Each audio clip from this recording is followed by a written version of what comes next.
Hello friends नमस्कार। आपण समस्त को मो तरफ हृदयर सहित गणतंत्र दिवस उपलक्षे बहुत बहुत शुभेच्छा और शुभकामना। आज यही वीडियो माध्यम एमिति गोटे भाषण आनी जहाँ को आपण थोड़े शुणिला मात्रे निश्चय करें जे गणतंत्र दिवस रे भाषण जदि देवी ताहेले यही भाषण ही देवी, अन्य कौनसीटी देवी नहीं बोली। सेथिपाई स्किप न करी प्लीज आपण समस्ते मूलरू शेष जाए यही वीडियोटी को देखंतु एवं वीडियोटी आपण को भल लागिबो ताहेले लाइक करि नेबे, अन्यथा नाही। आउ हाँ, जदि नुआ अछंती तेबे आम YouTube channel Harpal GK study को सब्सक्राइब करि नियंतु, जद्वारा आहुरी अनेक इंटरेस्टिंग जीके वीडियो आपण माने सर्वप्रथमे पाइबे। चलंतु वरेण्य सभापति महोदय, पूज्य गुरुजी और गुरुमा वृंद, विज्ञ विचार मंडली, मोर सहपाठीगण एवं मोर प्रिय छोट बड़ भाई और भौणी, देशर 76तम गणतंत्र दिवस रे आपण मानकु समस्तंकु हार्दिक शुभेच्छा जनाउछि। संविधान कार्यकारी हेबार 75 वर्ष बीती जाइथिबारु आज एक विशेष दिन।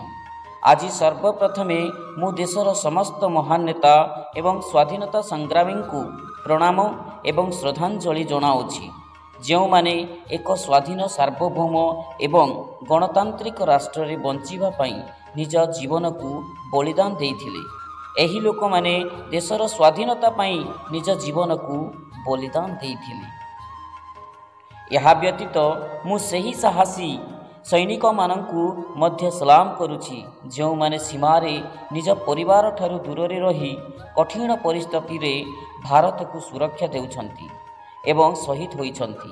सेमानकर साहस एवं सतर्कता बिना आमे स्वाधीनता पर ठारू हासिल करिथिबा प्रभावशाली सफलता हासिल करि पारि न थांती। बंधुगण, आम देश निश्चय भावरी 15 अगस्त 1947 मसीह स्वाधीन होइथिला, किंतु आमर संविधान 26 जनवरी 1950 रे कार्यकारी होइथिला। 26 जनवरी 1950 थिला सेही दिन जेतेबेले भारत एक संपूर्ण गणराज्य होइथिला। एही कारणरू प्रतिवर्ष जनवरी 26 तारिख को जातीय पर्व गणतंत्र दिवस भावरे पालन करा जाय। गणतंत्र दिवस प्रथमे 26 जनवरी 1950 रे पालन करा जायथिला। एही दिन आमे कहिबा आरंभ करिथिलु जे आमर भारतीय मानकर निजस्व संविधान एवं आईन अछि एवं आमे ब्रिटिश शासनरू संपूर्ण स्वाधीनता पाइछु। बंधुगण, एही संविधान ही भारतर नागरिक मानकु एकत्र बांधि थाई, तेणु एही दिनटी आम पई बहुत स्वतंत्र। संविधान हेउची एक दलिल जहाँ भारत सरकार किपरि काम करे एवं एही देशर नागरिक मानकर अधिकार एवं कर्तव्य कौन ताहा कहि थाए। एही दिनटाकू भारतर एक जातीय पर्व भावरे पालन करा जाय। बंधुगण, प्रतिवर्ष गणतंत्र दिवस रे देशर प्रत्येक राज्य रे अनेक कार्यक्रम आयोजन करा जाय, किंतु सबुठारु बड़ कार्यक्रम दिल्लीर कर्तव्य पथरे होइथाय। कर्तव्य पथरे एक महान गणतंत्र दिवस परेड अनुष्ठित हुए, जहाँ आम देशर सामरिक शक्ति एवं सांस्कृतिक विविधतार एक झलक प्रदान करे। दिल्लीर इंडिया गेट रे आयोजित एही महान परेड रे राष्ट्रपति त्रिरंगा उत्तोलन करती। संविधान कार्यकारी हेबार 75 वर्ष बीतीगलाणी। ए परिस्थिति रे एथर कर्तव्य पथरे अनुष्ठित हेबाकु थिबा परेड आहुरी स्वतंत्र हेबो। परेड समय रे 2टी टेबुल रे संविधानर 75 वर्ष पालनर प्रदर्शन करा जिवो। एथर गणतंत्र दिवस परेड रो विषय वस्तु स्वर्ण भारत, ऐतिह्य एवं विकास रखा जाइछि।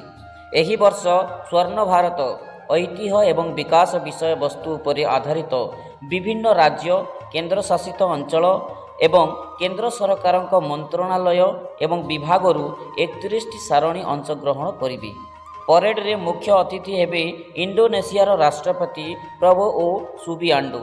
ଜାନୁଆରୀ 29 ତାରିଖରେ ବୋଟିଂ ରିଟ୍ରିଟ୍ ସମାରୋହ ସହିତ ଗଣତନ୍ତ୍ର ଦିବସ ପାଳନ ଆନୁଷ୍ଠାନିକ ଭାବରେ ଶେଷ ହୁଏ। ଏତେ ଲମ୍ବା ଯାତ୍ରା ପରେ ମଧ୍ୟ ବହୁତ କିଛି ହାସଲ କରିବାକୁ ବାକି ଅଛି। ଆଜି ମଧ୍ୟ ଦେଶରେ ଆତଙ୍କବାଦ, ନକ୍ସଲବାଦ, ଲିଙ୍ଗଗତ ବୈଷମ୍ୟ, ମହିଳାମାନଙ୍କ ବିରୁଦ୍ଧରେ ଏବଂ ସେମାନଙ୍କ ପ୍ରତି ଭେଦଭାବ, ବେକାରୀ, ଦୁର୍ନୀତି, ଦାରିଦ୍ର୍ୟ ଏବଂ ନିରକ୍ଷରତା ଭଳି ସମସ୍ୟା ରହିଛି। ଆମକୁ ସେଗୁଡ଼ିକ ମୂଳରୁ ମୂଳପୋଛ କରିବା ପାଇଁ ଏକାଠି ହେବାକୁ ପଡ଼ିବ। ଦେଶର ପ୍ରତ୍ୟେକ ଘରେ ପର୍ଯ୍ୟାପ୍ତ ପାନୀୟ ଜଳର ଉପଲବ୍ଧତା ସୁନିଶ୍ଚିତ କରିବାକୁ ପଡ଼ିବ। ପ୍ରତ୍ୟେକ ସହର ଏବଂ ଗାଁର ପ୍ରତ୍ୟେକ ଘରକୁ 24 ଘଣ୍ଟା ବିଦ୍ୟୁତ୍ ଯୋଗାଇବାର ଲକ୍ଷ୍ୟ ହାସଲ କରିବାକୁ ପଡ଼ିବ। ଏହି ଦିନରେ ଆମ ଅଞ୍ଚଳକୁ ସଫା ରଖିବା ପାଇଁ ଆମେ ମଧ୍ୟ ପ୍ରତିଜ୍ଞା ନେବା ଉଚିତ। ମୋର ମତାମତ ପ୍ରକାଶ କରିବାର ସୁଯୋଗ ଦେବା ପାଇଁ ଆପଣ ସମସ୍ତଙ୍କୁ ଧନ୍ୟବାଦ। ଜୟ ହିନ୍ଦ, ଭାରତ ମାତା ଜିନ୍ଦାବାଦ, ବନ୍ଦେ ମାତରମ୍। ଫ୍ରେଣ୍ଡସ୍, ଧନ୍ୟବାଦ, ନମସ୍କାର।